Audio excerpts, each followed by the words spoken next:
नमस्कार। आप देख रहे हैं आपके साथ मेरी बात और मैं प्रिय रंजन भारती। आप सबका बहुत बहुत स्वागत है। बिहार के मुख्यमंत्री नीतीश कुमार का भी कोई जवाब नहीं है। रावण तो जल गया, लेकिन रावण दहन कार्यक्रम के दौरान गांधी मैदान में जैसा दृश्य उन्होंने उपस्थित किया वो अपने आप में अजूबा अनूठा है। सब जगह इसकी चर्चाएं हो रही हैं। आखिर नीतीश कुमार ने ऐसा क्यों किया? क्या जानबूझकर किया या फिर गलती से कर दिया? हुआ ये कि रावण दहन कार्यक्रम में मुख्यमंत्री, उप मुख्यमंत्री, राज्यपाल, सारे बड़े नेता, अधिकारी मौजूद थे। मंच पर इनके हाथ में तीर कमान थी। राज्यपाल बगल में थे, बगल में ठीक उनके बगल में सम्राट चौधरी उप मुख्यमंत्री थे, विजय कुमार सिन्हा भी थे और कमल नोपानी थे। रविशंकर प्रसाद जो सांसद हैं पटना साहिब के, वो थे। सबके हाथ में तीर कमान थी और तीर कमान एक औपचारिकता भर होती है। कमान से तीर को छोड़ना होता है, तीर जाती है और जाकर रावण, कुंभकर्ण, मेघनाद में लगती है। तीर मात्र एक सांकेतिक होता है। वहां इस तरह से बनावट होती है कि वो स्वयं आग लगती है और फिर आतिशबाजियों के साथ रावण और उसके परिवार के सदस्य जल उठते हैं। रावण तो जल गया, लेकिन नीतीश का तीर नहीं चला।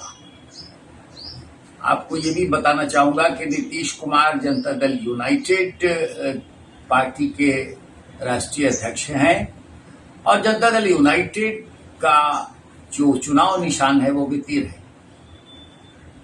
तो इसके कई तरह के तुक्के निकाले जा रहे हैं, कई तरह की बातें कही जा रही है कि नीतीश के हाथ से कमान से ही तीर चला गया, मतलब इस बार पार्टी, अब आप समझ लीजिए कहां चली जाएगी। लेकिन ये चुनावी बात नहीं है, बात एक घटनाक्रम की है और इस तरह की घटनाएं पहले भी नीतीश कुमार के साथ हो चुकी है। जब इन्होंने गठबंधन बदला और विधानसभा में इनका प्रवचन था, उस समय भी कुछ ऐसी बातें इन्होंने कह दी। आपको याद होगा, महिलाओं के संदर्भ में इस तरह की बातें कर दी, पुरुषों को नसीहत दी थी। उसे लेकर के इनकी बड़ी निंदा की गई। महिलाओं ने राष्ट्रीय स्तर पे इनके खिलाफ मोर्चा खोल दिया था। फिर बाद में इन्होंने माफी मांगी। ऐसे वक्त में किसी भी समारोह में वे अपनी बात को आग्रह पूर्वक मनवाने के लिए किसी का भी पैर पकड़ने लग जा रहे हैं। अभी हाल में एक पुल के उद्घाटन के दौरान इन्होंने ऐसा किया और करने के क्रम में उनको मना किया, लोगों ने रोका उनको, खुद प्रत्यय अमृत आगे बढ़ करके उनका हाथ रोके और उनको वापस ले गए।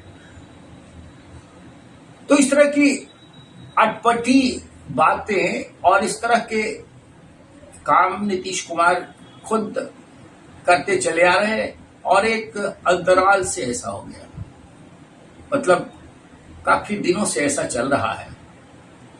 अभी तेज प्रताप यादव जो लालू प्रसाद यादव के बेटे हैं, उन्होंने एक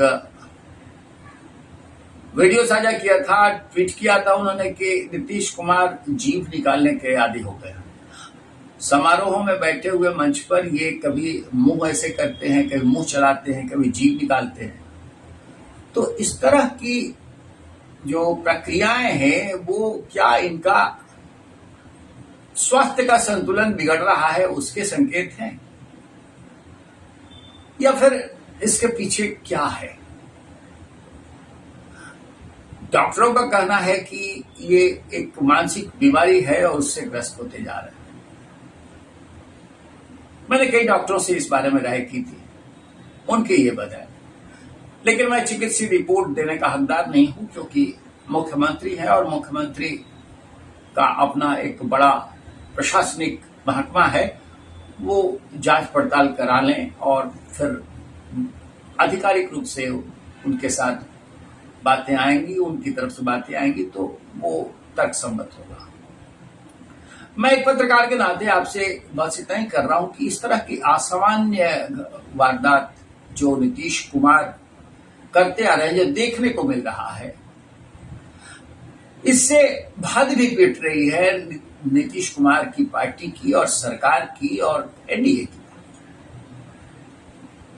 लेकिन एनडीए के नेता हैं वो, और एनडीए के बिहार के मुख्यमंत्री भी हैं। अब अगले विधानसभा चुनाव के लिए भी नीतीश कुमार के नाम पर एनडीए ने मुहर लगा दी। यानी अगले विधानसभा चुनाव के बाद भी एनडीए अगर सत्ता में आता है तो अभी से घोषणाओं के अनुरूप घोषित उम्मीदवार नीतीश कुमार ही फिर मुख्यमंत्री बनेंगे। आज की इन सारी असहज स्थितियों पर आप आकलन करिए कि ऐसी स्थिति अगर उनकी है, इस तरह से संतुलन बिगड़ रहा है, तो आने वाले कई वर्षों में क्या स्थिति हो जाएगी और नीतीश कुमार की दशा कैसी रहेगी।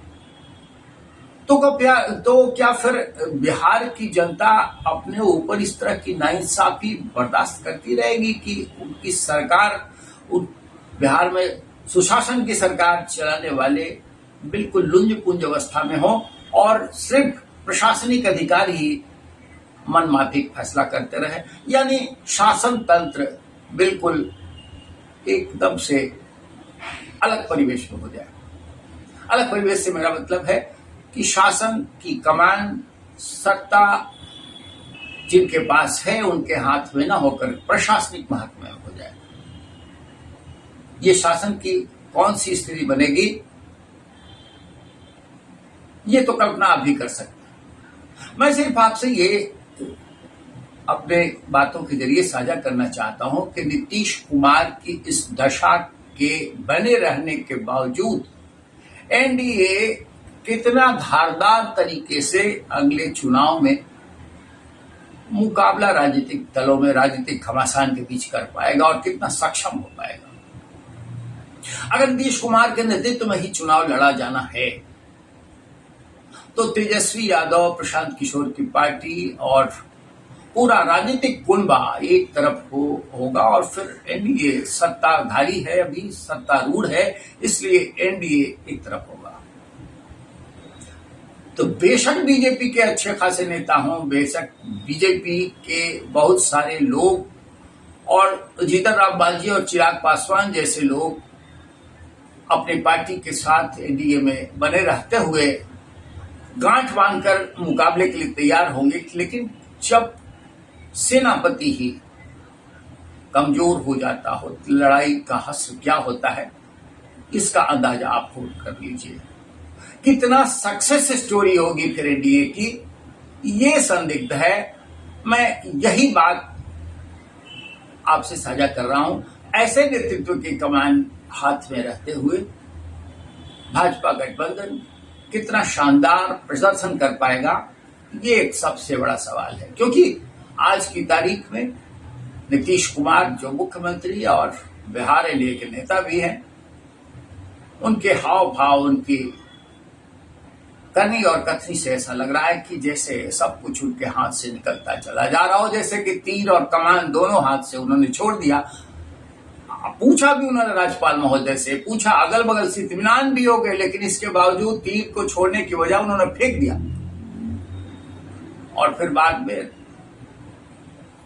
बगल में खड़े राज्यपाल विश्वनाथ हर्लेकर से उन्होंने कहा भी कि मेरे हाथ से तो